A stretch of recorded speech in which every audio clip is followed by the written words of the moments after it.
Kids, welcome to the Far Out Podcast. 2026 is bringing us many great projects from returning TV to new video games to new movies being released. And for me, movies are the bread and the butter. We have Avengers Doomsday coming out, we have Dune 3 coming out, Supergirl, among many others.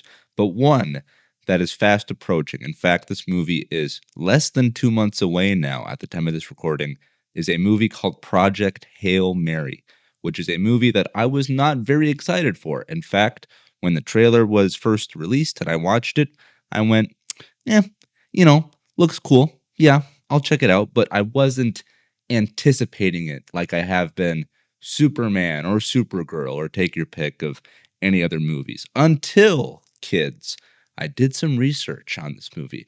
And this movie is based on a book that has been recommended to me so many times that I actually asked for it for a Christmas gift just this last Christmas in 2025. And thank you to my mom. Shout out to my mom. She came through and she got me this book as a Christmas gift. And I've started to read this book.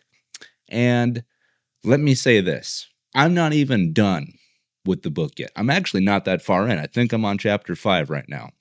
So I'm maybe roughly a quarter, at most a third through the book. But I'll say this, kids.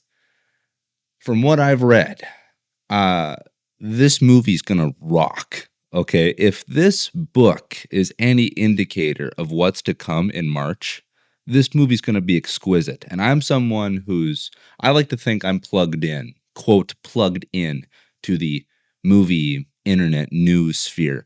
I listen to a lot of film-focused podcasts. I follow a lot of film pundits. I like to watch movie reviews. I even like to read movie reviews. Kids, I'm that invested. And when there's a movie that I like to go in deep on it. I like to learn about the behind-the-scenes stuff, where it was made, how it was made, who wrote it, locations, stuff like that. When I like a movie enough, I will get deep into the bone marrow on the production of it, and then I will usually end up buying that movie on Blu-ray so I can watch all the behind-the-scenes stuff and go even deeper, and then I could have it as a part of my collection for forever, And Project Hail Mary is one movie that is not released yet I am doing that exploration, kids. I'm getting into what makes this movie tick and why there's so much buzz around it.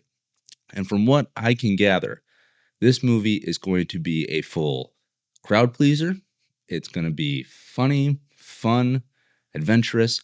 I've even heard, kids, that this movie is already a contender for Best Picture when the Oscars roll around next year. And again, this is a movie that not many people have seen.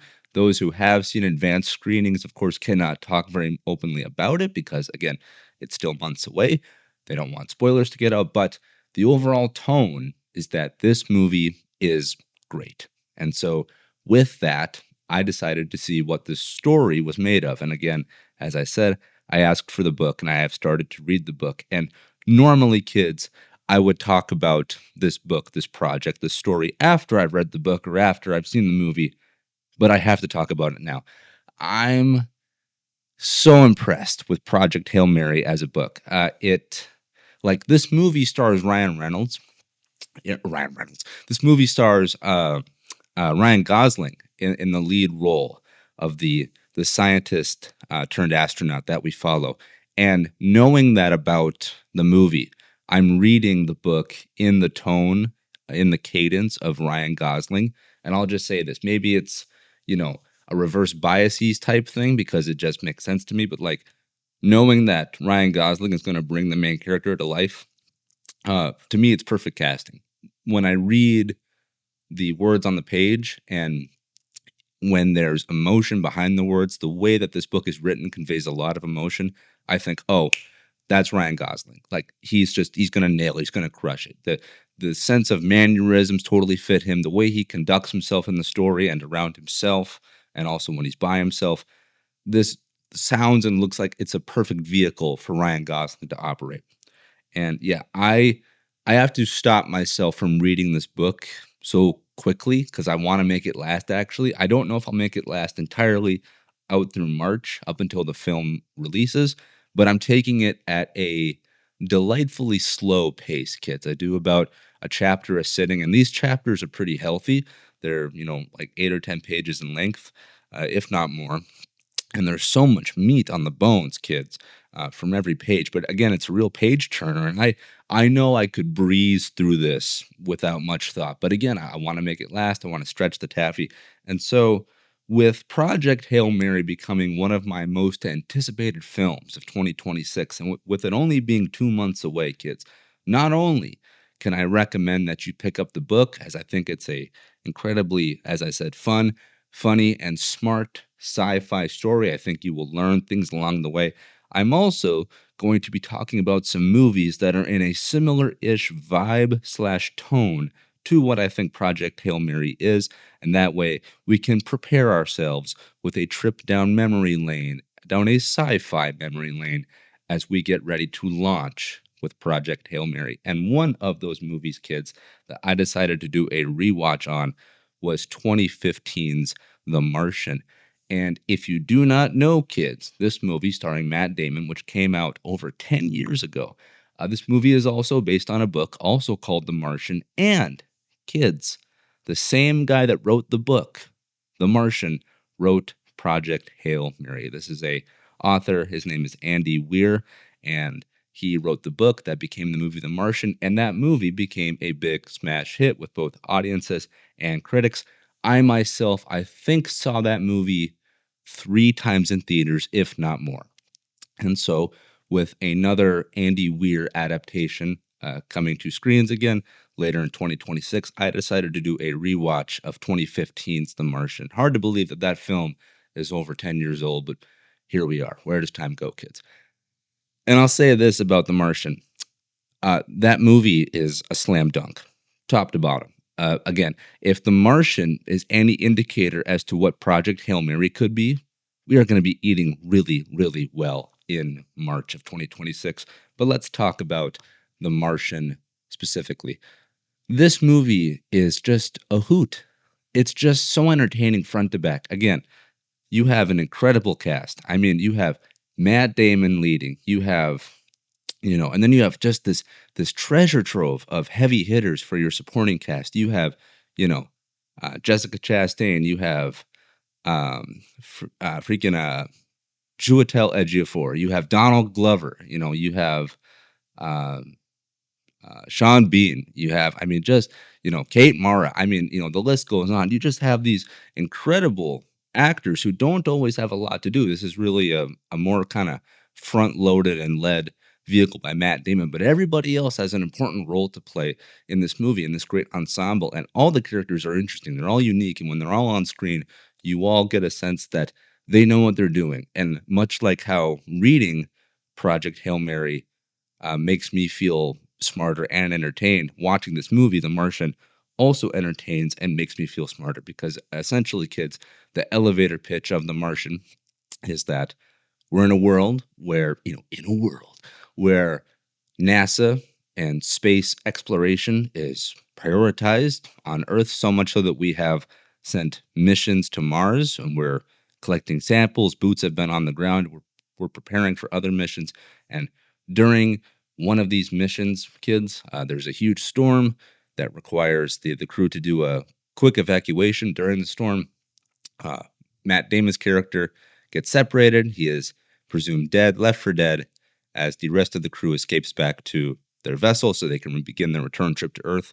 And that's that. They just assumed that Matt Damon died in the evacuation process and that he was consumed by the Martian storm.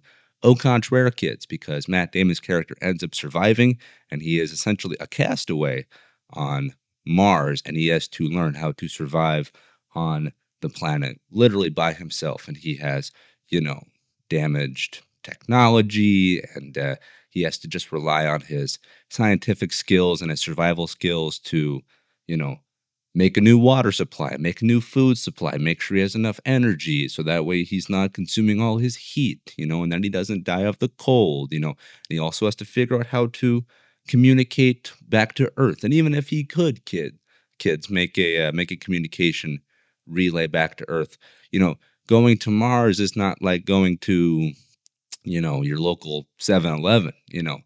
that journey takes years, if not or months, if not years to complete, so even if he could get an SOS out back to the planet, he would have to somehow find a way to survive for several months again, if not years, barring that everything goes well. And of course, it doesn't, and so this movie is a story of survival, but it's told in a unique way because, again, you could look at something like the movie Castaway starring Tom Hanks. That's a Lost at Sea movie. We've been there, done that numerous times, and Castaway is an incredible film. But this movie, The Martian, takes that plot device of being lost at sea, essentially, and you are lost in a sea of stars. And your island is the planet Mars. Completely changes things on its head while also feeling somewhat familiar as well. Because again, you now have to go into different modes of survival. There are new problems that you have to face than you would just have on a deserted island. When you're on a deserted island, you're still on Earth, meaning you still have oxygen to breathe. Well, how can you function when you have to be literally concerned about your oxygen supply? Things like that, kids, are interesting problems that are solved in interesting ways in The Martian. And as I said, while there is an incredible supporting cast made of some really amazing heavy hitters, and I honestly can't name them all because there's too many, people to just remember. Like there's so many times throughout this movie, I was like, I know that person, I know that person. Like you'd be surprised how many big names and faces pop up in this movie. But anyway, kids, despite it having an incredible supporting cast surrounding Matt Damon, as I said, this movie is more or less spearheaded by Matt Damon beating our castaway on Mars. He does a phenomenal job of being fun, mature. He has a can-do attitude. You just want to see him survive, and the lengths that he goes to survive are really inspiring, and also the methods that he uses to survive are also really entertaining and also smart in a way too, because he's a botanist, and so he has to rely on his scientific expertise to, extend his lifespan, and also think of interesting and unique ways of how to solve problems when you have a finite amount of resources. You know, and this movie is just so much fun. I mean, this is a family film. The really this is a family film. You could watch this with an entire family. It doesn't matter if you're 14, 40, or 74. I think anyone could sit down with this movie and just enjoy themselves because it looks great, it sounds great. I mean, visually it's stunning. The way that Mars is recreated for the film camera is nuts. And look, we've seen pictures of Mars. We have rovers on Mars. Also, at the time of this recording, we have full intentions to go to Mars at some point. Perhaps we will get there someday. So we have references of what the landscape might look like. And for this movie to present that in such an eye-popping way is really, really awesome. And so when you're following Matt Damon as he wanders across the Martian landscape, you you buy it. You feel that he's there. You don't feel like he's just walking around on some, makeshift desert made to look more red or orange for the sake of it being Martian. No, I mean, you honestly feel like you're there with him. You are totally in this point of, disbelief of like, oh my gosh, kids, like we're in space. Like it's pretty nuts. And again, kids, the creativity with this movie it's just freaking awesome. And the dialogue is great. The music is great. The problem solving techniques utilized by both Matt Damon's character on Mars and also the supporting cast back on Earth are just really smart. Again, I can't stress this enough.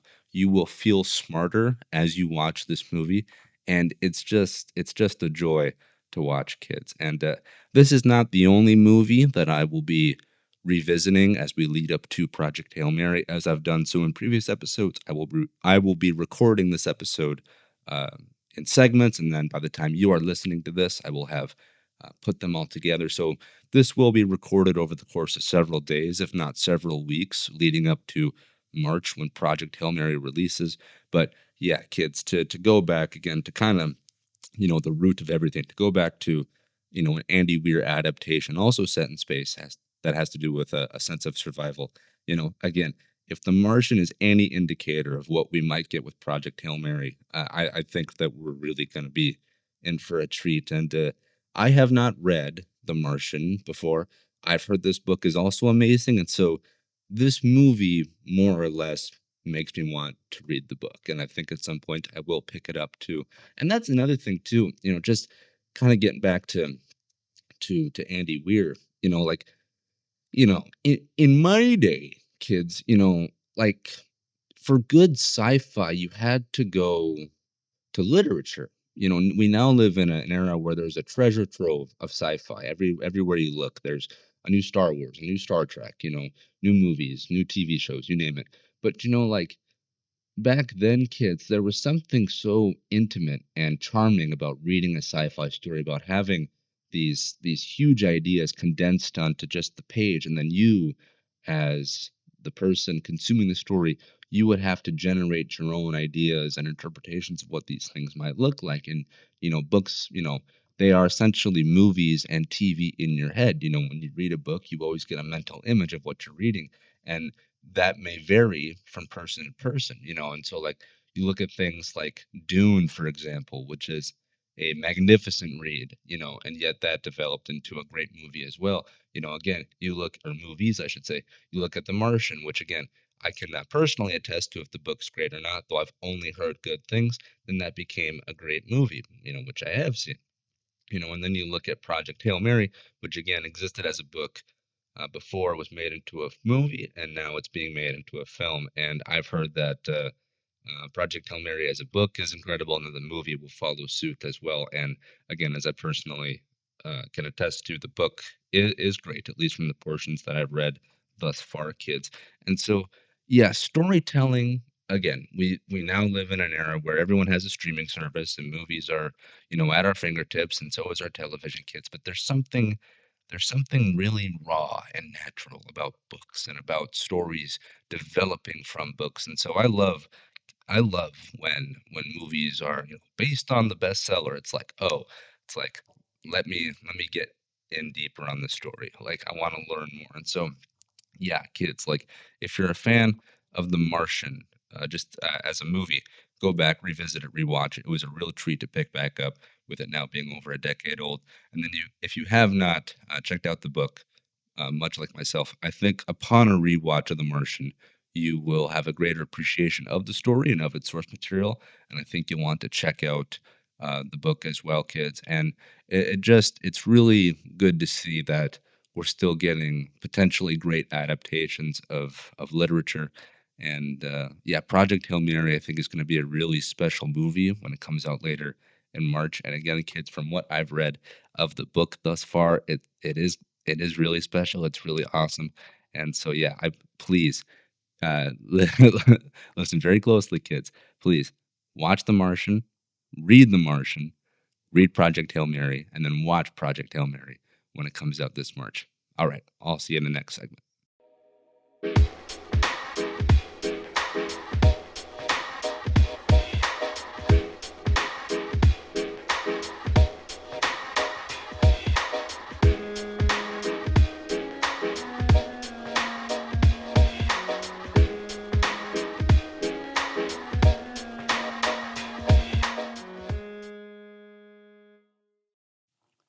Kids, welcome back to the Far Out Podcast.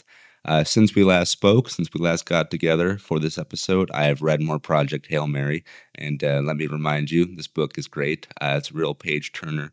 But I also want to amend a previous statement that I made regarding the book from the first segment.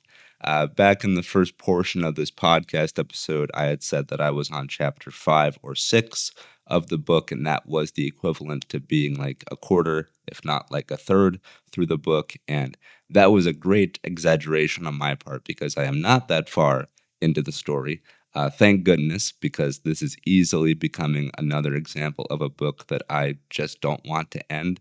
I love this book. I think it's great. And I actually have to convince myself to slow down and to not just burn through this thing because I want this book to last as long as I can possibly make it, hopefully up to the release of the movie. But yeah, kids, it's hard because this book keeps getting better and better. And I am going to give a spoiler for the story. I'm going to reveal something. But what's interesting is that um, the actual trailer for the movie revealed this element of the story as well. Before I even got my hands on the book, I saw the trailer for the movie, and now I know that certain elements from the book that you would think would be more so held back have been present in some of the marketing for the movie. And so, if you've seen the trailers for the movie, you will know what I'm talking about. But if you haven't, and if you want to go in completely blind, then I recommend you don't listen to this portion of the podcast, or perhaps you skip forward a couple of minutes. But yeah, in my opinion, this is more kind of a spoiler that offers a framing for what certain elements of the story could be going forward, because even I don't know the context of this particular element, because I have not read beyond, I believe, chapter 7. But this thing that I want to talk about was simply introduced at the end of chapter 6, and all that. But yeah, kids. So again, this is a spoiler for the story. But again, in my defense, this spoiler was revealed in the trailer for the movie, and now I just have the book to refer to as the source material. So okay, Here's a spoiler for Project Hail Mary. 3, 2, 1. Aliens get introduced in the book, and that's how chapter 6 ends when uh, Dr. Grace, who Ryan Gosling is going to play, his starship, the Hail Mary, reaches its destination, and he's not alone. There's another ship that he comes in contact with. And that's how the chapter ends, where Gosling sees the ship, realizes it's too intricate to be just a naturally occurring thing, that it had to have been made, it had to have been produced by someone or something. And he realizes this couldn't have been made by humans, it must be made by aliens. And that's how the the chapter ends. And boy, again, I had to kind of restrain myself from continuing to read, because what a way to end a chapter! What a cool element to introduce, uh, you know, as we're progressing in the story. They don't give you everything, you know, um, off the bat, just to kind of set up all the elements. The book, Andy Weir does a great job of just leaving this breadcrumb trail through the whole book, and yeah, it's really interesting to kind of not rediscover, to discover these things as you're continuing through the story. And yeah, it's just making for a really fun read. But also, kids, in addition to reading more of the book, I have been watching more movies that I think will kind of relate to the book in a somewhat tone and just kind of overall genre style. And one of these movies that I watched recently was a Ryan Gosling led movie called First Man. This is directed by Chazelle, I believe is his name. Excuse me if I mispronounced that. But yeah, he is the director of Whiplash, of La La Land, First Man, and so on and so forth. And First Man uh, stars Ryan Gosling as Neil Armstrong, because this tells the story of Neil Armstrong and his journey to the moon. But even as I say that, and having now just watched the movie, and I've seen this movie a couple of times since its release. I've seen it probably 4 or 5 times now, and I own the thing on DVD because I think it's really good. But what's interesting is that, you know, this movie it is about Neil Armstrong. It is, but it's more so kind of about like the Apollo program, like as a whole. It's told through Armstrong's eyes, and it kind of revolves around him. But it's not just like Apollo 9, 10, then 11 land on the moon. No, I mean the story tells everything prior to Apollo. It talks about Armstrong flying jets, then working on the Gemini project, then going through Apollo 1 through 11, so on and so forth. And what's also interesting about this story is that of all the times I've seen the movie, this was the first time I ever really felt, I think, the weight of everything. Like the first time I saw it, I was really captivated by it. I thought it was a really great piece of filmmaking, and just frankly, just really entertaining. Again, that's why I got it on Blu-ray. Then every subsequent viewing, I've just kind of watched it again because I really enjoy um, that era of our history, the space race, and I enjoy NASA and all that stuff. But this time around, is when I really, really noticed that this movie isn't so much about rah rah can do American attitude of we're going to get a man on the moon.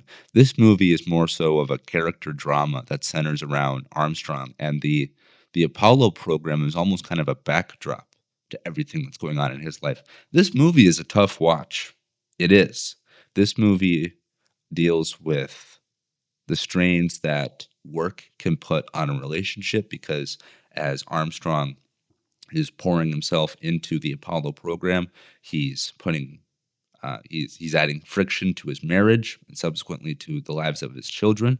And this movie shows the real loss of humanity that everyone had to go through to get this mission achieved, not just in the literal loss of life, because again, that's also another element too, is that, you know, before we got a man on the moon, before Apollo 11 landed properly, um, there was Apollo, 5, 6, 7, and whatnot, and some of those resulted in the deaths of astronauts, and the movie shows that as well, and it shows Neil Armstrong dealing with that. And what's interesting, in almost kind of a frustrating way, is that look, I mean, I imagine this is historically accurate, or at least there's some artistic, interpretation being given by the director, Damien Chazelle, but Ryan Gosling plays Armstrong so incredibly reserved, almost to the point of being like antisocial. Like there's no emotion shown from him. There's very very little emotion shown from him. It's like, um, hey, your fellow astronauts, your friends, they died in an Apollo launch. I'm sorry, and Ryan Gosling is just like, okay, all right, we will use that for preparations for the next launch, you know?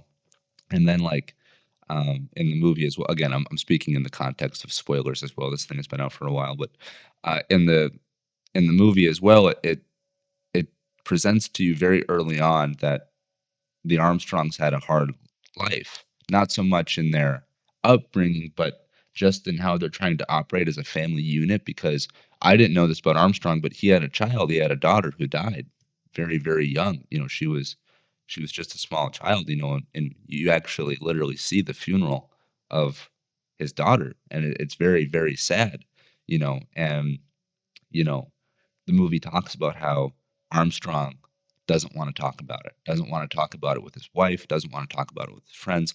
All he wants to do is get back to work. And because he's getting back to work, he's distracting himself by getting into work. And then the Apollo program comes up, and that's everything. And so then you see his wife get emotionally neglected. You see his friends get emotionally neglected. You see himself get emotionally neglected because he's just not being vulnerable. He's just keeping everything inside.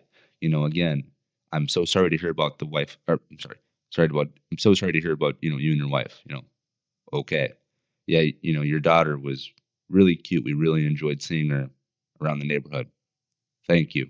Hey Neil, um, you want to be a part of the space program? Sure. Okay. Well, just know that some astronauts have died as a part of this program. All right. I mean, it's, you want him, you expect him to break down. You expect him to cry. And there are moments where he cries, but I mean it's very minute. He's literally alone. You expect him to just explode. You expect him to blubber, and you also expect him to be, overjoyed when things work, when the Apollo program progresses, forward and whatnot. And there's a lack of emotion throughout Ryan Gosling's performance. So much so that you want, at least for myself, when I was watching it this time, I was like, just say something, just do something, just be air quotes normal, like talk to your wife, talk to your friends, talk to whoever. Like there's just an apparent lack of that. And so, yeah, this movie, it um it doesn't really make you feel good about the Apollo program. It's rough because we have a very small understanding of this. Again, you think about just Apollo. Okay, we think about Apollo 11 because they landed on the moon. Then you think of Neil Armstrong, the first man on the moon. Again, very, very important piece of history and whatnot. But can you name the person who was the second man on the moon? Can you name the person who stayed in in lunar orbit so that way Neil Armstrong and his companion could be picked up? You know, um, their names were Buzz Aldrin, second man on the moon, and Mike Johnson, I think, was the guy that stayed in the lunar orbit. I'm making a point, so I should know these things, but I don't, even though I just watched the movie. Buzz Aldrin, I know is correct, and I think the third guy was Mike. But like my point is that like we only think of Apollo 11. We also don't think of Apollo 1, 2, 3, 4, 5, 6, 7, 8, 9, 10, in which some of those resulted in the deaths of astronauts. Some of them didn't even get off the ground, literally. You know, we don't think of these things. And this movie presents this to us in an unflinching way, to where it says, yes, this is a movie about the landing on the moon, but we're going to show you all the blood, sweat, tears, hardship, frustration, anger that goes into this program, you know. And so that's the majority of the movie. It's a very, very hard hitting drama. Still a good movie. It's just, it's not, you're not necessarily going to feel good while you watch it. That being said, when you finally do get to the moon landing, it's gorgeous, and the way Damien Chazelle shoots all the aerial sequences, where he attaches cameras to the sides of the ship, so you get kind of this GoPro perspective, and then you get this incredible score done by, I think his name is Justin Hurwitz, who also did the music, I believe, for La La Land as well. I know he and Chazelle have worked together before. But anyway, the music is really good and really done by him to a very, very exquisite level. It really accents all the scenes and whatnot. And then when you get to the moon, at least for my Blu-ray, which I'm very thankful that this movie does this. Not a lot of movies have this feature in terms of aspect ratios. The majority of the film is shot in standard, uh, is captured on a standard aspect ratio. I believe that's widescreen. I think is their native capture system. But then for the moon landing sequence, everything is filmed on IMAX, and so the screen is literally that much larger. And on the Blu-ray, when the lunar lander gets down on the moon's surface, and as Neil Armstrong exits the capsule, the camera and the frame literally push out. And so that way, your entire screen, the literal screen you're watching it on, will get formatted into proper IMAX. The whole aspect ratio shifts the same way it would had you have seen this in a movie theater. And I really appreciate that about the movie, because it does add a sense of scale and a sense of resolution to everything that we're seeing, because now we've left Earth and we're no longer traveling in space. We are now on the moon, and it wants to present that in a fully fledged picture, which does add a sense of scale and depth to everything. And yeah, IMAX cameras are just awesome.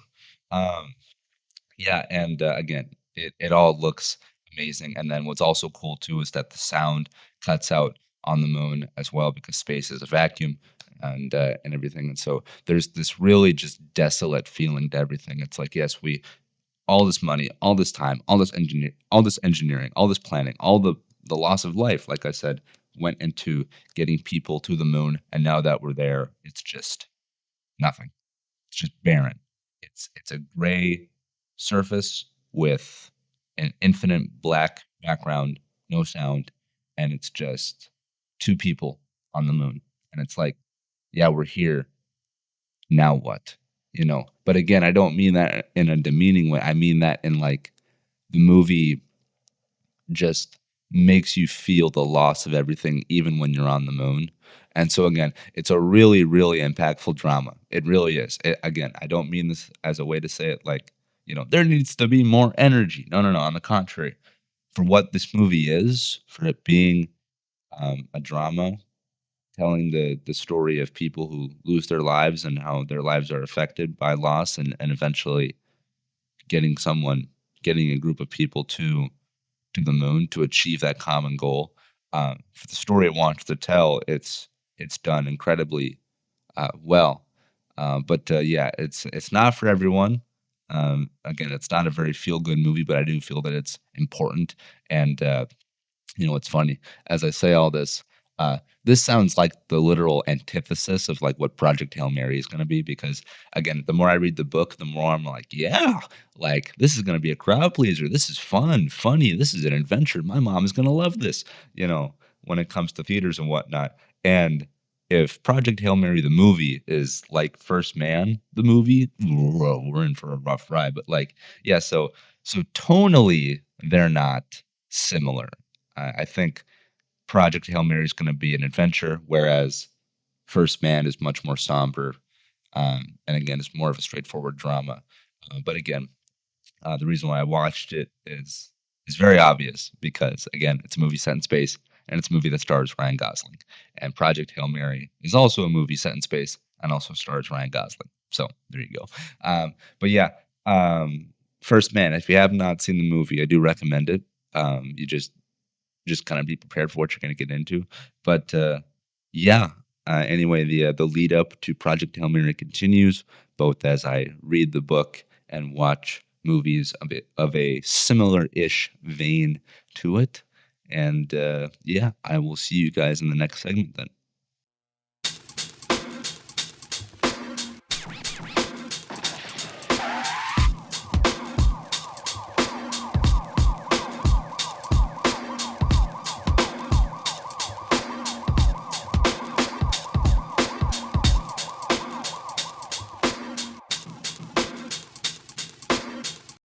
Kids, welcome back to the Far Out Podcast.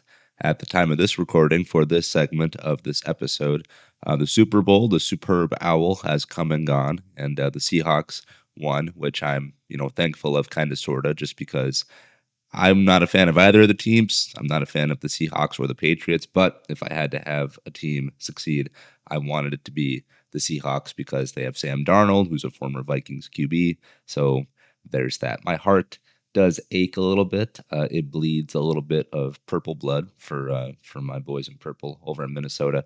But getting aside from the actual game itself, some of the reasons why people might watch the Superb Owl is for the trailers and the commercials. And I thought that the commercials were quite funny, from car insurance stuff to, excuse me, to, you know, Grubhub and food delivery and things like that. I thought they were funny. But what's more consistent and kind of aligned with this show in particular is movie trailers. And as we near the release of Project Hail Mary, there was a big game spot for the movie, and I gotta say, it was quite freaking good. This spot, this 30-second commercial shown during the big game, was accompanied by a new poster and a new full trailer. This is the third trailer now, and what's interesting is that I'm trying to not watch a lot of the marketing material for this movie because I frankly don't want it to be fully spoiled for me, which is ironic because I'm reading the source material. So once I finish the book, if I finish it before the movie comes out, I will know the whole story front to back. And the trailers for Project Hail Mary have frankly gotten better, in my opinion. I thought that the very first one was kind of lackluster, to be honest. If you go back in the podcast history and listen to that episode, I really wasn't feeling it. I love the poster. I thought the poster was great. Their first initial reveal poster. I thought that their poster work has been pretty good thus far as well, and the trailers have gotten better as well. But it's been kind of a mixed bag because like I saw the first trailer, did not really care for it, to be honest. I was curious about the movie before. Now I'm fully locked in, but I was curious based off that first trailer. Um, I never even saw the second trailer because I just wasn't really feeling up to it, and I did not want to have this thing spoiled for me, and I tried to avoid any future marketing. Well, then I got invested in the book, and now, as I said, here I am. But since the Super Bowl, I have now seen the new spot as well as the new trailer. I actually saw the new trailer in a theater, which is really awesome, and it looked great on the big screen. So if that's indicative of what we are going to see in the actual full release of the film, then I think we're going to be in for a real treat. And yeah, so as the marketing has gone on, I've now seen the newest spot, the newest posters, I should say, and the newest trailer. And I got to say, it's just getting better and better. As I'm watching these movies to kind of prepare myself and prepare you guys, the audience, for the release of Project Hail Mary. I think that their marketing has just frankly, you know, gone up a notch. I think that they know what they have, which is why I think they were advertising at the Super Bowl to begin with. Because if you don't know, kids, those spots are incredibly expensive. I believe the quote that I saw going around was that for one 30-second spot during the Super Bowl cost anywhere between $7 to $10 million. So assuming that this was on the high end of that paywall, this 30-second spot cost the studio $10 million. And so, look, dropping a trailer on Twitter is free. Dropping it on YouTube is free. But again, I think that they know what they have, and they know that they have a real crowd pleaser, a real family film that I think is going to just excel in great ways. And the trailer and the spot are very representative of that, of the tone and of the genre that I think that this movie is going to be at. I think both the trailer and the spot are very well made. And I'm not gonna lie, I actually got a little misty eyed with some of the dialogue that was said. There's some dialogue in the trailers that I have not come across yet in the book. So again, I'm kind of sort of being spoiled, and my fear is that the trailers are kind of you know giving away the whole bag. I think that there are some shots that more more or less so point towards the end of the movie, the end of the story, which is a bummer. I wish that the marketing team had a little more restraint. But otherwise, I've been really enjoying it. I will say this though, I thought that the first new poster to accompany the release of the spot and the new trailer is not good. I mean, it's not bad. That's I'm being too harsh on it. Of the posters that have been released for the movie, I think that this latest one that came with the new trailer and the new spot are is just my least favorite. They quickly followed it up with an IMAX poster, which I think is quite good as well. So, overall, in the grand scheme of things, I think that they are, you know, 2 for 3 on their trailers. Um, you know, 3 for 4 type stuff. I think that they're also 3 for 4 regarding their poster work as well. But all the marketing aside, nothing can replace the book, in my opinion. And as I've said over the course of this podcast episode, the book is incredible. And the more I read it, the more I'm just hyped and invested for this movie. And I can't wait for this thing to come out. And yeah, now that the film is even more exposure again since being on the big stage that is the Super Bowl, the superb owl, as it were. Yeah, I just can't wait, and I hope you also can't wait for Project Hail Mary, which comes to theaters this March. So there we go.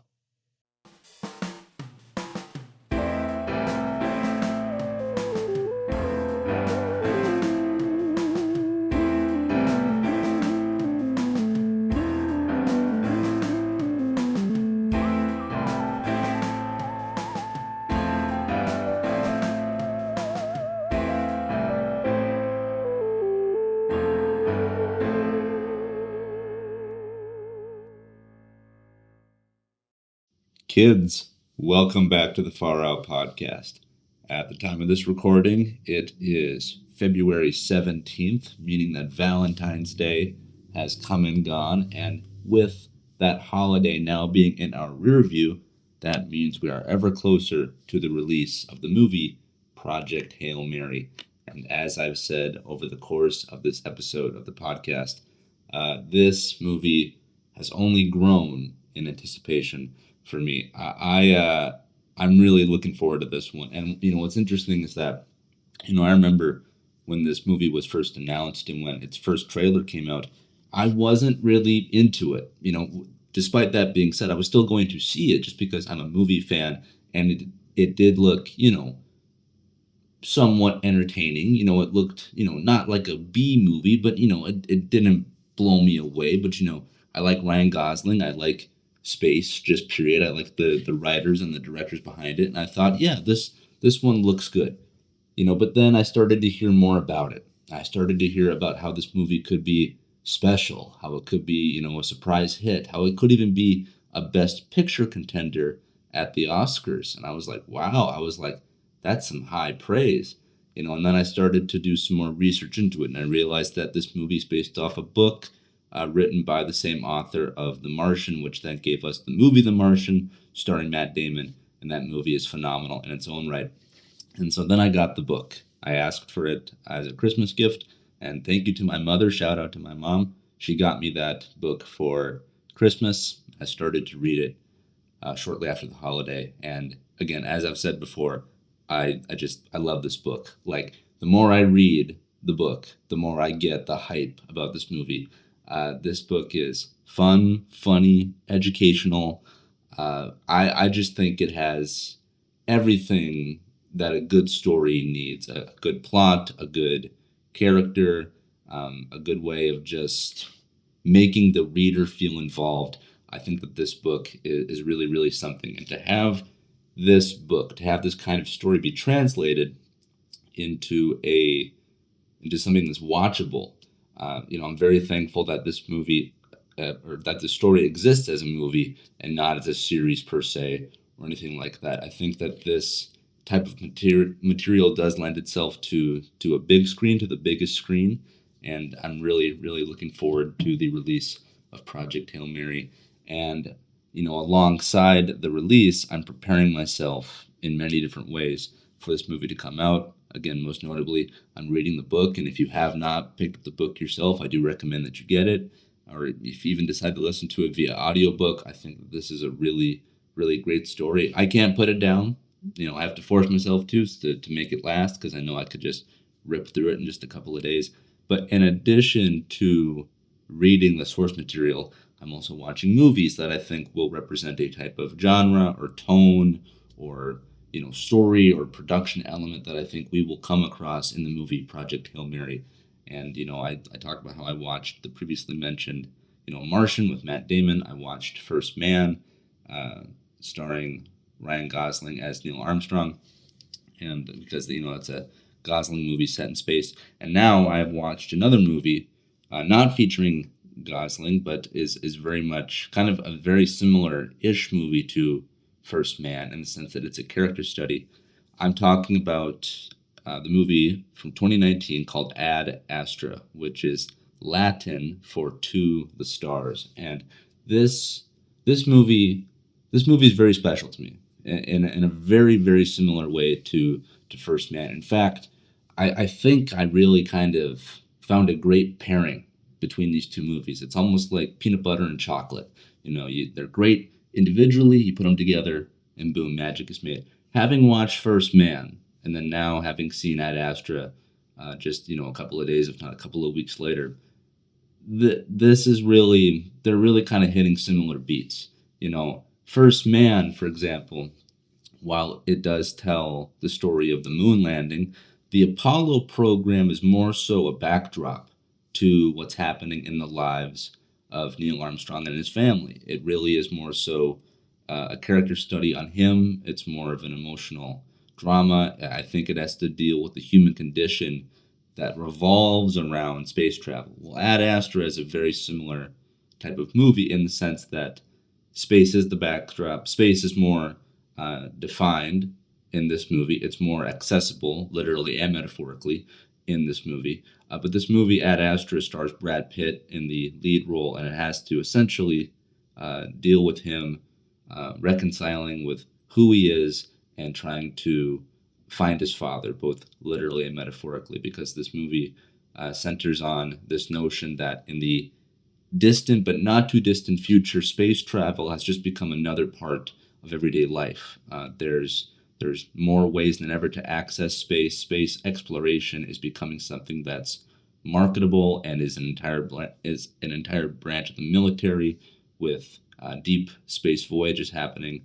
And space has been so normalized that we have now colonized the moon, and it's not just for research purposes now. Like in the movie Ad Astra, you see someone fly to the moon, and there's the gift shop, and there's the fast food, and there's all this stuff, and it represents how, you know, we as a species, as humans, talk about always wanting to journey to the stars and start again, and leave our baggage behind and build on what we the ideals that we want to have for a society. But then you realize, no, we more so just crave comfort. We crave normalcy, and it has a lot to say in the subtext of this too. But Ad Astra is really smart because, as I said, this is the distant future in the sense that we've not only colonized the moon but also Mars. But the technology in this feels like something that could happen in our lifetime. It's not like it's Star Wars or Star Trek where you can just get into a spaceship and just fly away, and it's not like you're commuting via a car. Like, no, this still has to do with NASA and with the somewhat limitations of space travel, in the sense that for Brad Pitt, the kind of the focal point of his story, of his personal story, is that he has to get to Neptune because he realizes that's the last known location of his father.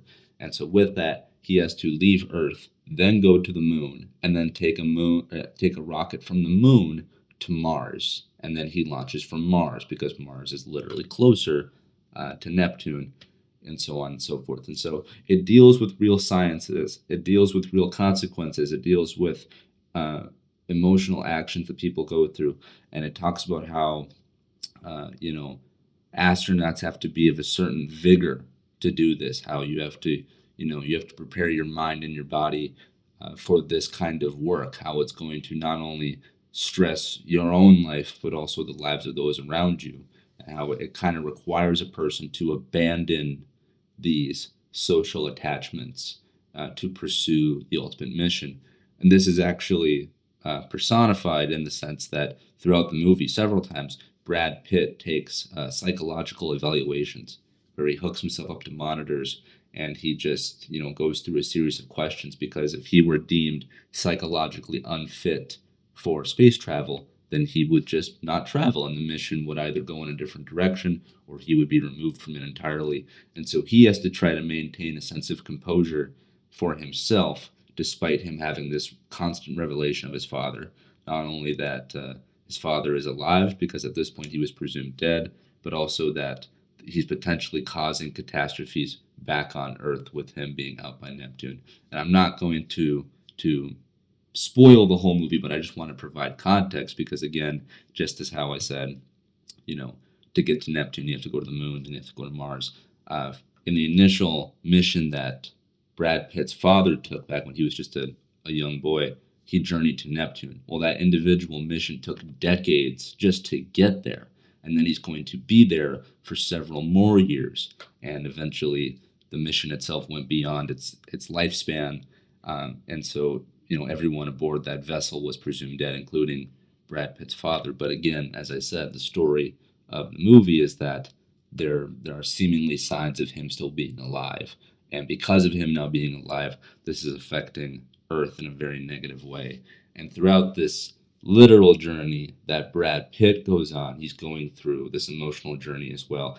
But the movie itself uses space very expertly. It uses it as metaphors. It uses it just to freaking look cool. The color in this movie is exquisite. This movie goes out of its way to paint pictures, the uses of blues and blacks and purples and greens and yellows. It goes through the whole color spectrum.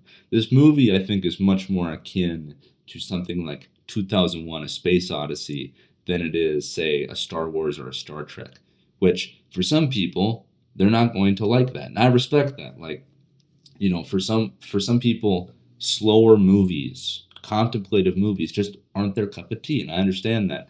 And when you hear the idea of a space movie led by Brad Pitt, I think people will naturally think it's adventurous, it's got action, it's got all this cool stuff in it. But no, this is more so a think piece. This is more so, an examination of the consequences of pursuing something, and just letting everything else just be damned, for lack of a better term. And, the reconciliation that Brad Pitt has to go through with dealing with those around him provides a lot of good character depth. And then his father, who is played by Tommy Lee Jones, forgive me for not mentioning that earlier, his father, played by Tommy Lee Jones, he himself has his own journey that he's going through, and he himself has questions to answer.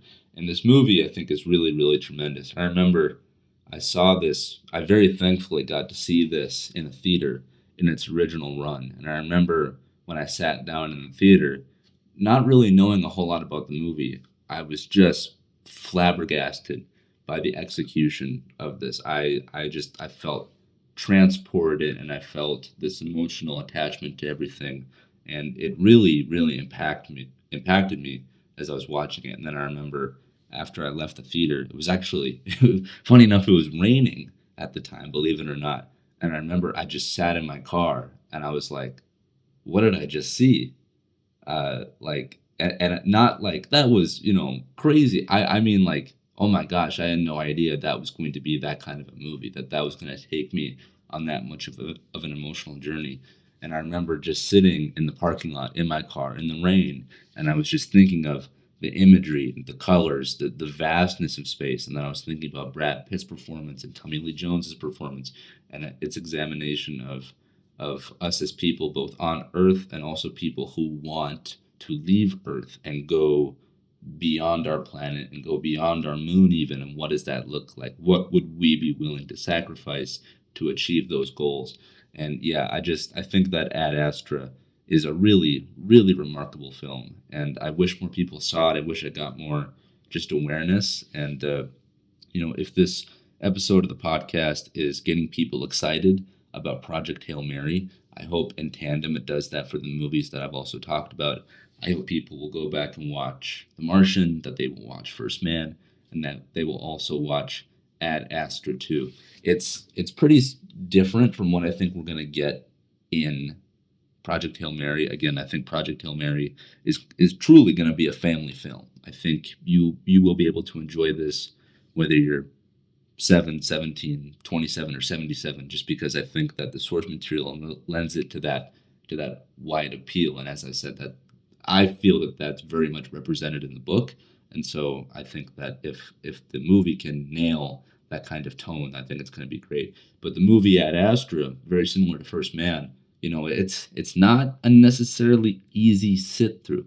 Again, it's a slow burn, but in the way it takes its time, I think is just done to perfection. I think it's done in service of the story, of the characters, of the ideas that it wants to represent. And I just think that the movie is really, really remarkable, front to back. And so, yeah, that is my kind of quasi review, quasi thoughts on Ad Astra, a movie that is really, really special to me. And again, at the time of this recording, it is now the 17th of February, meaning we are nearing almost just one more month until Project Hail Mary releases, because the movie comes out later in March 20th, I believe. And so, yeah, if you yourself are doing some kind of journey like myself, where you're watching sci-fi movies to kind of get in the zone for what Project Hail Mary may bring, great. I hope you enjoy your journey. Comment down below what movies you've been watching, and then if you have not picked up a copy of Project Hail Mary, I really, really do recommend that you get it, whether it's a physical copy, an audiobook, what have you. I just think that the book and the story is tremendous, and there's no better way to prepare for the movie Project Hail Mary than it is to consume the original source material, that being the novel.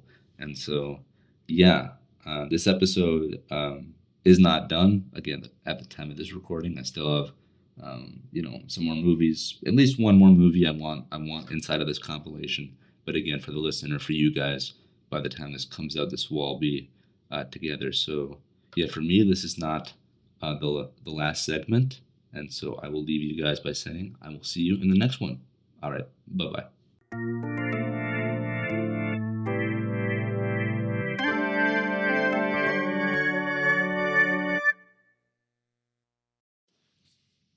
Kids, welcome back to the Far Out Podcast. At the time of this recording for this segment, it is now February 20th, meaning we are exactly 1 month away from the release of Project Hail Mary. Yes, there are advanced screenings happening, I think, in just a couple of weeks, but for the large, wide, global release of the movie, March 20th is the day. And as we grow ever closer to that release date, there are more and more promotional pieces being released for the movie, including new behind the scenes stuff, new breakdowns. The directors even did a breakdown video of different formats for the movie that you'll be able to see across the globe, from IMAX, Dolby to just standard theater, so on and so forth. So there's some really cool stuff to check out if you're someone like me who really enjoys the behind the scenes look at how movies are made and what goes into really perfecting the craft for each theatrical experience.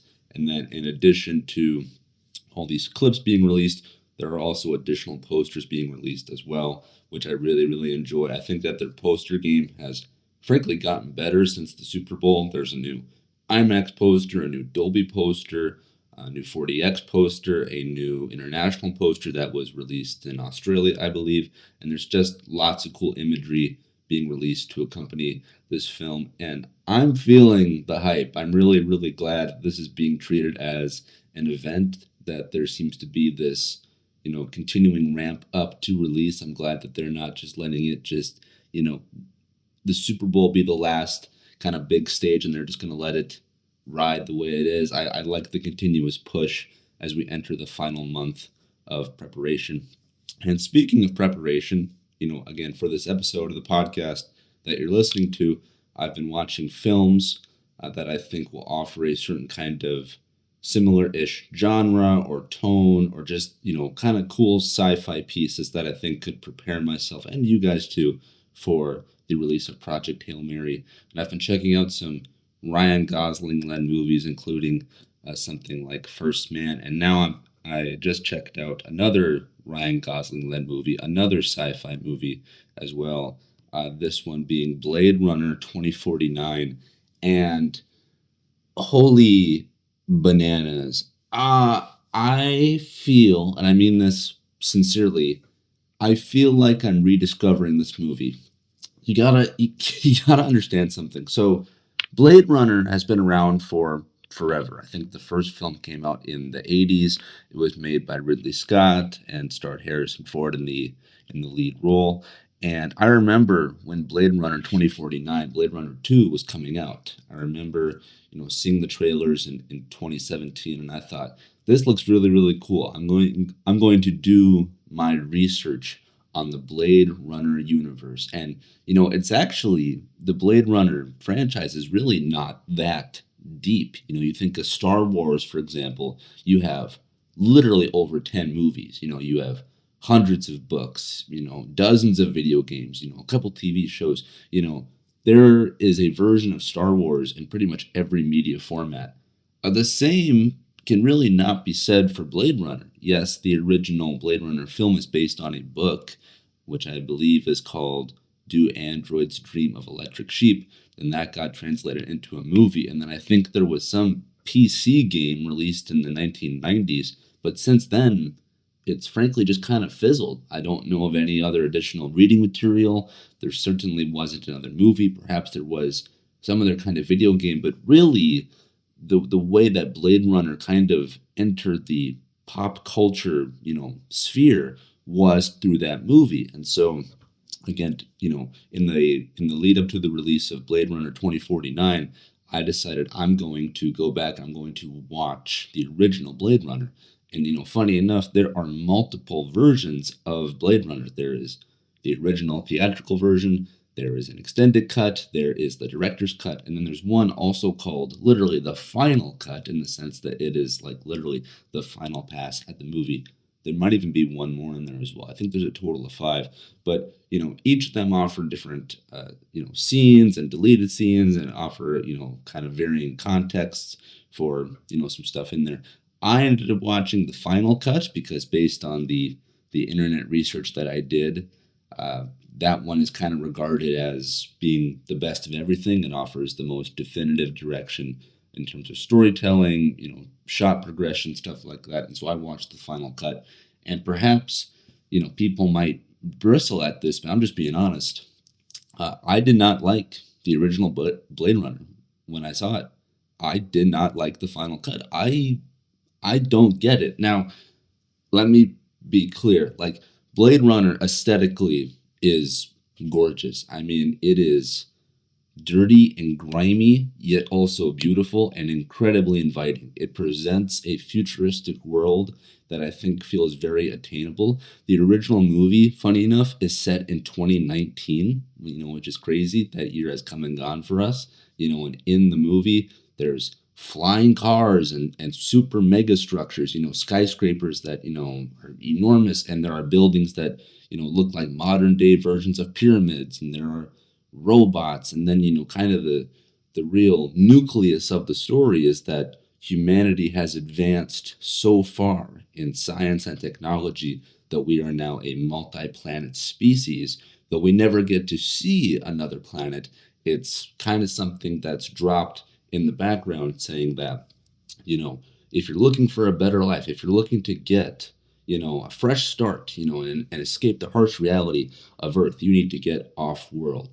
Earth itself has kind of been catastrophized by, you know, global phenomenon and our own excess. We're going through our natural resources. We, in Blade Runner, even though it's set in the future with all these advancements, the world feels kind of limited by the damage that we've inflicted upon it. And so anyway, to kind of make society function and to make interplanetary travel possible for us to inhabit other worlds, what humanity has created for itself is a form of synthetic beings or synthetic humans known as replicants. And this is kind of the whole crux of Blade Runner, is the fact that now there are natural, born humans, and then there are replicants, which are, made. They're not born, they're created, in a lab. And these things can be incredibly malleable to their environment. They have increased strength. They have, stamina that exceeds a normal person. They have different, perception abilities. Essentially, the basic functions that a human would have are just increased because, again, they're made to be slave labor. Well, again, when you make something, in the image of humanity and give it, essentially, heightened reflexes and a heightened sense of awareness, this is going to lead to questions of like, hey, why am I serving you? In fact, the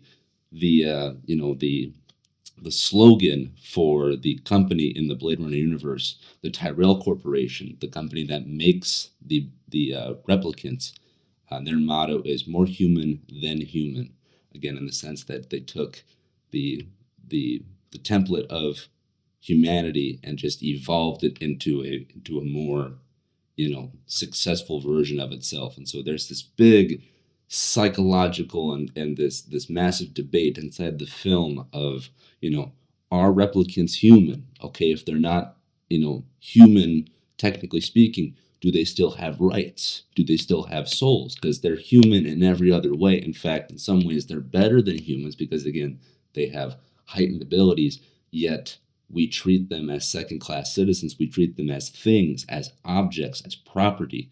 We don't care for them. Yeah, again, they're humans. They look, sound, walk, eat, talk, like humans. They dress like humans. They work like humans. They work for us, but they're still considered second class beings, essentially. And so there's this whole thing going on in the Blade Runner universe about, you know, replicants versus humans, and that's taken into a literal context. And so the whole idea of a Blade Runner is essentially some version of either a cop or a bounty hunter, and a Blade Runner is a designation. It's a title for someone who is tasked with bringing in, arresting, or killing replicants, essentially hunting them down, because there's been you learn throughout the movie that there's been this history with replicants. There's many different versions.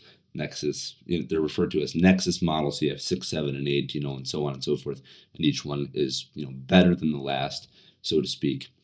And because of this, they're able to essentially hide themselves more inside of humanity. And so you can have essentially these kind of rogue agents acting inside of human space to cause and uproar and rebellions and so on and so forth. And so Blade Runners are tasked with going out into the world and being a detective, so to speak, and identifying replicants that they can either bring in and arrest them or kill them. And in the universe of Blade Runner, it's known as retiring. And so then there's this big debate about people who are Blade Runners, like I have no problem retiring a replicant because, it's quote, not alive, it doesn't have a soul. But then if that same person were tasked with going after, say, a natural born human, that's an entirely different thing. Blade Runner has incredible concepts in it. It is deep sci-fi. If you're a fan of deep sci-fi, of thought-provoking storylines and characters and dialogue and this sense of scale, this thing is incredible. The reason why I don't like the film so much per se is that I think that the literal story, the actual plot of Blade Runner is kind of so, and I think that the movie kind of gets lost inside of its own thesis. I think it gets a little weighed down. I think the original Blade Runner gets a little too artsy dartsy for my taste. That being said, I have not seen the film since, so I think I saw Blade Runner once in 2016, and that was in the lead up to Blade Runner 2049 in 2017. So again, I go into Blade Runner 2049 now in 2017 with this somewhat foundation of the universe. Yet I'm thinking, well, I don't know how much I'm going to like the sequel because I didn't really care for the original. When I saw the sequel in theaters, my jaw was in my lap. I thought that this thing was exquisite. I think it took everything that the original Blade Runner presented and literally just made it better. Very symbolic of what the actual replicants themselves are meant to be. They're meant to just be humanity and then evolved.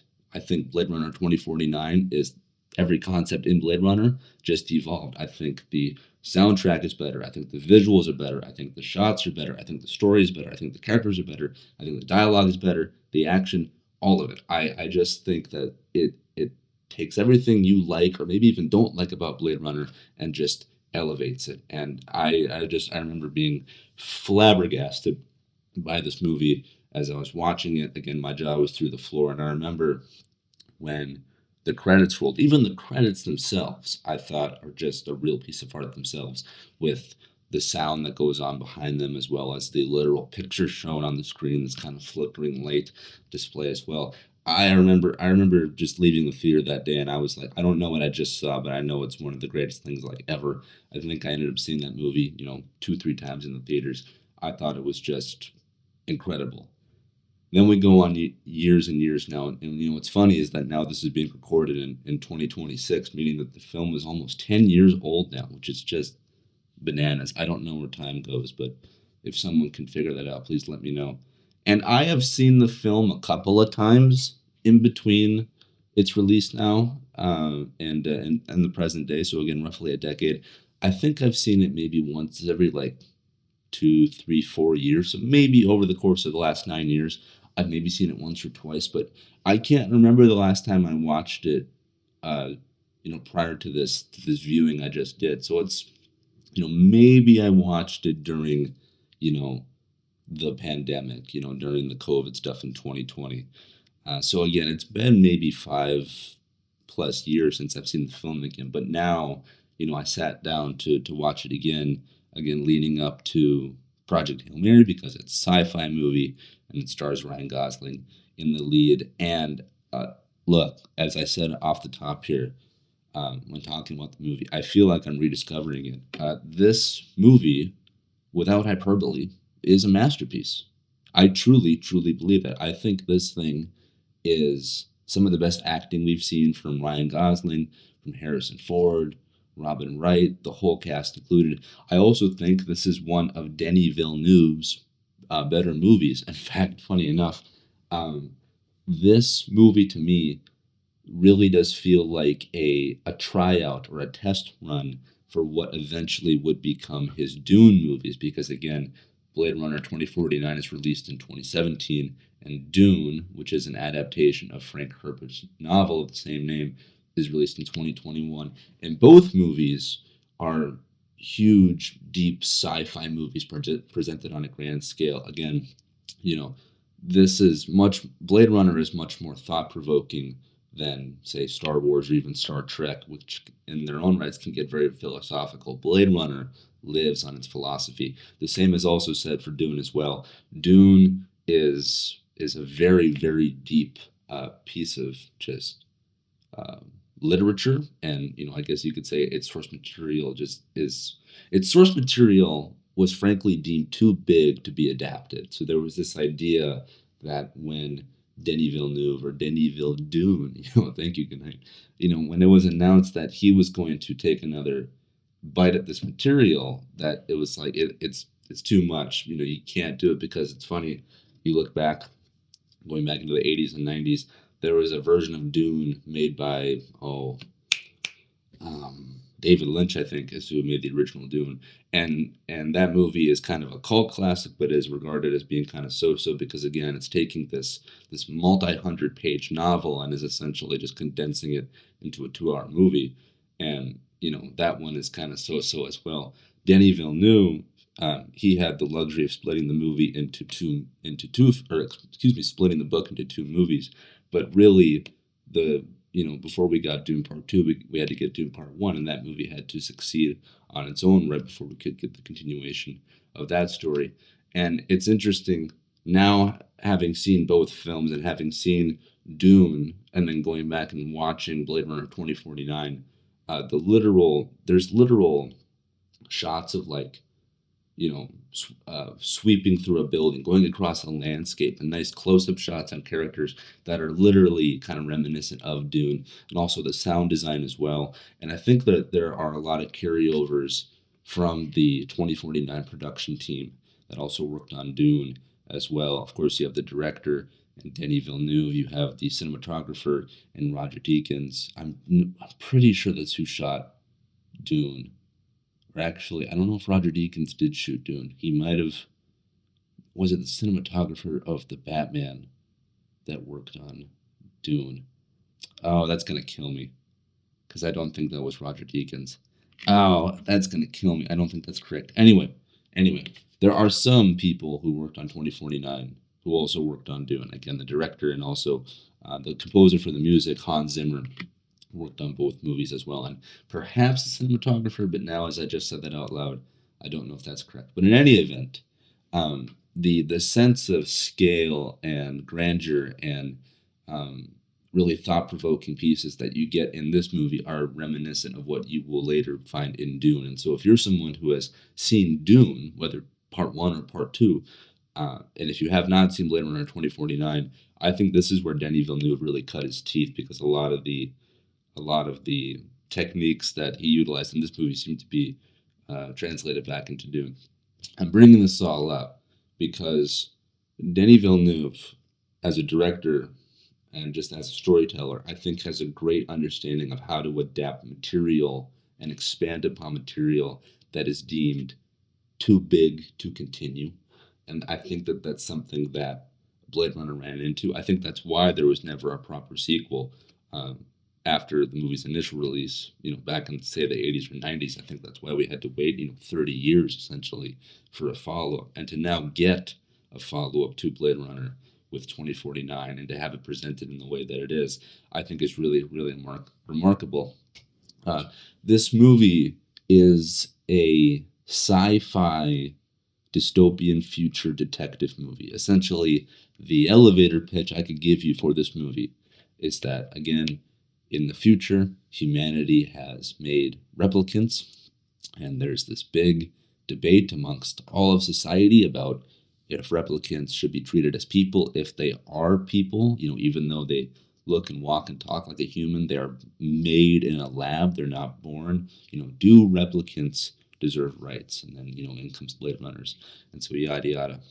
So throughout the history of Blade Runner, again, the first film being set in 2019, the sequel being set in 2049, that debate is still happening, and there's still this clearly, uh, you know, prominent divide between the rights of a human versus the rights of a replicant.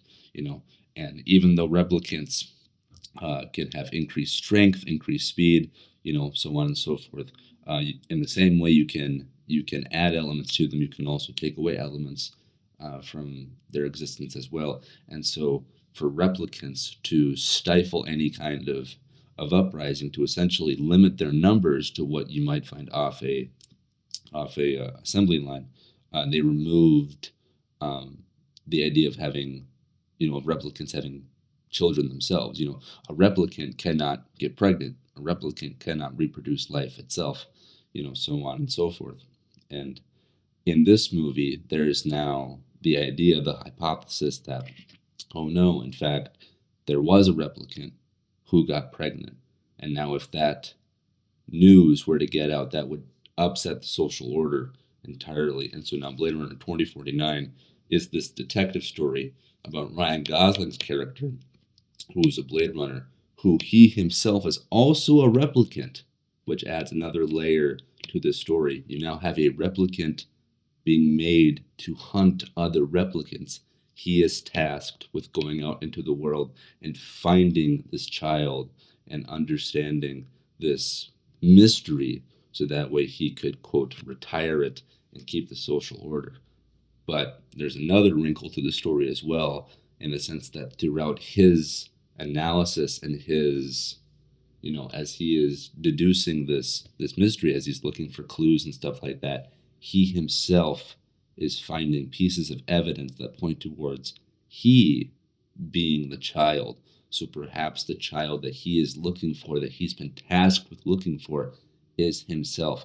Was Ryan Gosling, who was a replicant himself, was he born of a replicant? Meaning, does he have a stronger sense of humanity? Does he himself deserve more rights? Does he himself have, quote, a soul? And that's something that they say in this movie as well. Humans have souls, replicants do not. Therefore, replicants are inferior. But to be born is to have a soul. And so if Ryan Gosling is born, if a replicant can't be born of another replicant, what does that mean for the value of life? Thankfully, kids, this was a long elevator ride for that pitch. But yeah, this is, again, if you like sci-fi and if you like deep sci-fi, if you like thought-provoking movies, watch this movie. And then if you like everything about that and then have it wrapped up in this ultra cool world, like the world of Blade Runner 2049 feels very attainable and tactile, for better and for worse. Again, this is a dystopian future, so you might think like, I don't really want to partake in this world, but it feels so lived in. It feels so natural. You want to reach out and touch it. You want to live in this world, and it's like, I wish this movie was longer. I wish we had Blade Runner 3, 4, and 5. This is a universe that I want to revisit. Funny enough, again, as I said, I did not like the original Blade Runner. 2049, though, made me a fan of the franchise. It really did. I think that this movie is just exquisite. Yeah, there's lots of cool visuals, lots of cool technology, lots of cool sounds, cool music as well. A lot more nudity than I remember in this movie. They have no problem showing skin, but even that in of itself, the movie presents all its faculties in an unflinching manner. If we're going to debate humanity, we are literally going to present it just for the audience to see, meaning, we're going to, show the ugliness of human. And, when someone dies, they don't pull away. And, when they want to show you the wound on someone, they will let you know. And it's interesting to see how unafraid they are to just present these things in full context. And so yeah, I think that um, kind of the rawness to everything here, again, from the dialogue, um, and from the action sequences, because again, this is not a hand-to-hand combat movie per se. It's not like everyone's kicking butt and whatnot, but for the brief bits of action that are in this, when people do fight each other, and and there are you know firearms being used, there's a lot more weight and heft to it. And I think that the same um, can can be said for when the movie wants to get into very adult territory as well. What does it mean to have human connections? What does it mean to see someone, just presented fully and unapologetically? It's not necessarily for the faint of heart. Again, it's a lot to digest. It's not like this movie is a necessarily, quote, easy watch. But I think if you're someone like me who really enjoys a good sci-fi story and loves getting sucked into a world, you are going to get sucked into this. This movie is like 2.5 hours long, but it moves at a brisk pace. You never feel like it drags. You're just so enthralled in everything it presents itself. And yeah, I wish that there was more Blade Runner. I really do. It's since 2049 has come out, there was the idea of another film, of there being a proper follow up, for there being a third movie. That has since come and gone. I don't think that will happen because, to be honest, despite me seeing the movie a couple times in theaters, not many people did. It was considered a, quote, financial failure, which is a real bummer despite all its accolades. There have been the ideas of other video games as well, but those I don't think have ever really came to fruition.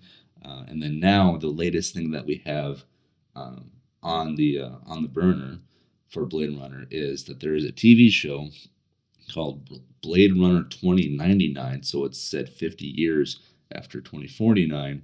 And I believe this thing is shot. I think it's in the can and it's coming out. And if it does come out, it'll be released by Amazon Prime. And so, yes, there are other avenues to explore Blade Runner. And again, as I said, there's the original novel. There's multiple cuts of the original movie. There's now this sequel, 2049. But regardless of what we get in the future, if we do or do not get this alleged TV show, this movie in its own right, 2049, even dissected from the original Blade Runner, just as its own standalone movie, is is amazing. Having an understanding of the universe, I think, will heighten your sense of appreciation for this movie. But you don't have to know anything about Blade Runner to sit down and enjoy 2049. It's a great sci-fi movie. It's a great Blade Runner movie. It's just a great movie, period. And as I said, I think that this thing is a masterpiece. And if you have not seen the movie before, I highly, highly recommend that you do.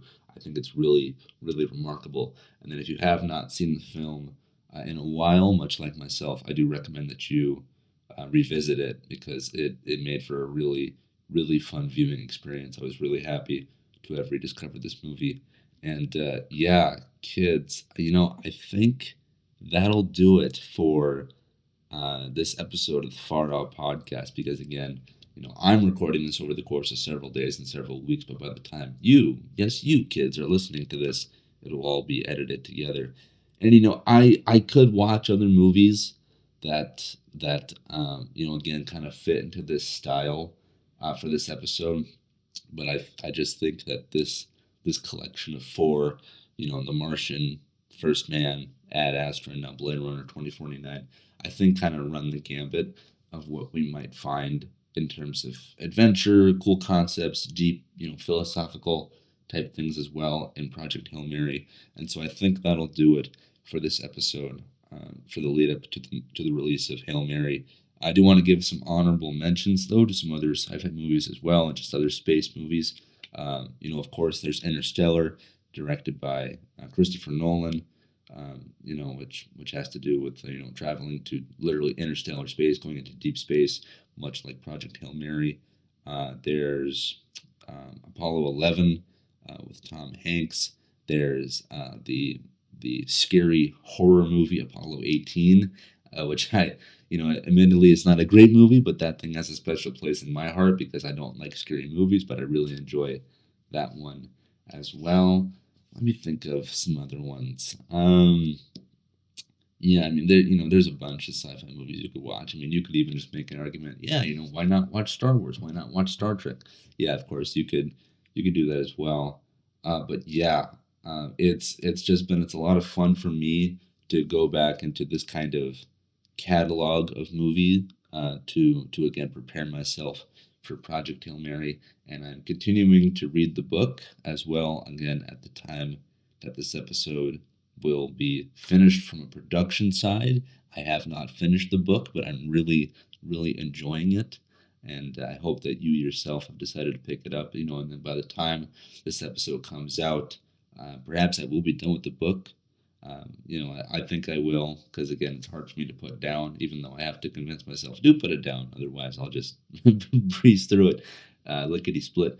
But yeah, again, if my opinions and my comments hold any kind of value, I hope that you will consider picking up Project Hail Mary, the novel, to read because I think it's phenomenal.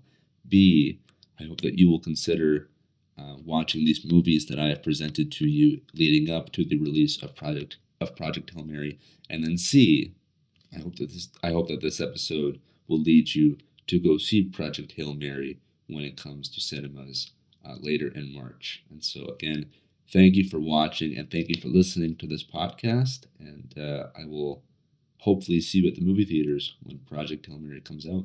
All right, bye bye.